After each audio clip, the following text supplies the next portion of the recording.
We're really happy to be part of the festival. It's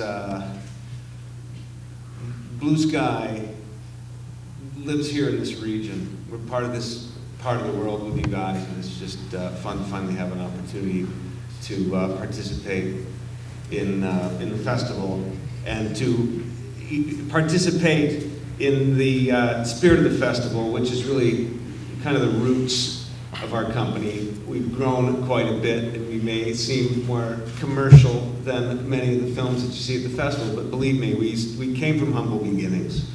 I'm one of the co-founders and the creative director of Blue Sky. 6 of us started the company about 25 years ago with our own pocket change and kind of scraped and built the company up on revenues from television commercials and that sort of thing. At Blue Sky, we have over 400 people that come to the studio every day and work together to create these movies. As the company grows, each of the jobs become more specific and disciplined, so people tend to become more specialized in their own area. But behind every movie is always a creative inspiration, a vision, and that comes from the director and the creative people that the director surrounds themselves with. Well, you know, with sequences like this, a lot of it's really, actually, I would say a lot of it really is happening with the cinematography. The camera is so active, and it's a character on its own, and it really is like half the energy right there when the camera is moving and you have like the handheld feel about it. But with regards to the animation, you know, there's you know, our main character's on the motorbike, and basically what I did was I ended up assigning those shots, because the shots were so quick, I ended up assigning, let's say, 5 shots altogether to one person. That way the continuity was much easier, and since the shots were quicker, the setup time would be kind of cut down because the same person would use the same setup for the 5 shots. I just made working on that a lot easier. And then, of course, we also had the background, the ancillary guys that are walking about and kind of just talking and milling about. That was also treated as another layer by the background animation crew.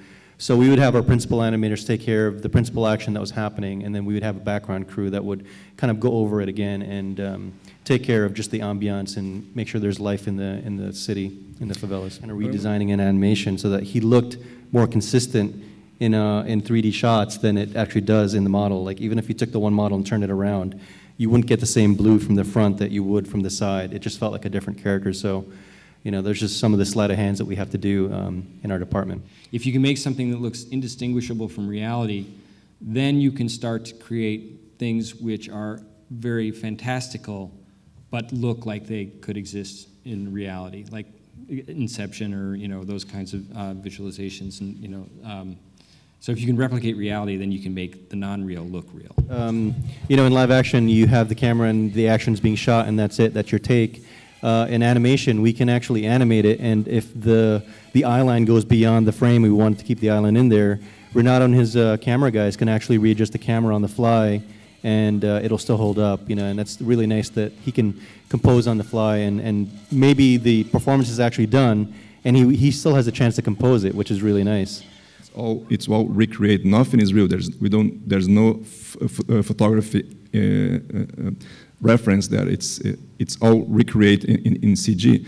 So the most that you could get in live action footage to show to everyone, from design to animation, all the departments, they would be really inspirational in the cinematography side. For example, even the lighting. How is the light in Rio? It's very different than other places. Renato and his team would just go in there and treat it like it's a real environment, and choreograph basically what the action is, and kind of start composing and start stringing together the shots and sending it to editorial. Too caught up in our own BS, and sometimes you know, we'll love something and we'll love it because, you know, for the same reason, like high school kids love watching Music Man with their friends in it. You know, it's not about the play; it's about their friends, and so I mean, you have to watch out for a little bit of that. Sometimes the guys are way too inside, and they're not going to.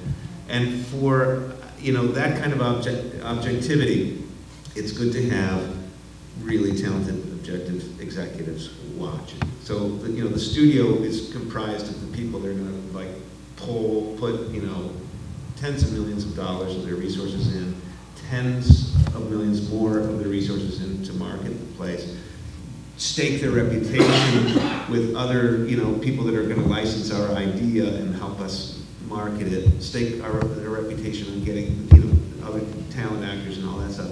So they'll take a look at something and say, I don't get it. And you'll say, it's stupid, and then you'll realize, and then try to articulate what they're saying, and then you'll realize, that wasn't coming across right. Or they'll say, like, here's what I thought you were, when you pitched this to me, here's what I thought you were going to do, and I'm going, maybe that is a little clearer. How do you see animation making its way into the independent film industry? Actually, that's a great question. Animation, it typically takes hundreds of people to make a feature film anyway, and a long time. But technology is really making it much, much more direct and easier for people to make more imagery faster. And I think there's going to come a time when the technology is fast enough and cheap enough, and there are enough people out there that are trained up in it, and it's almost here,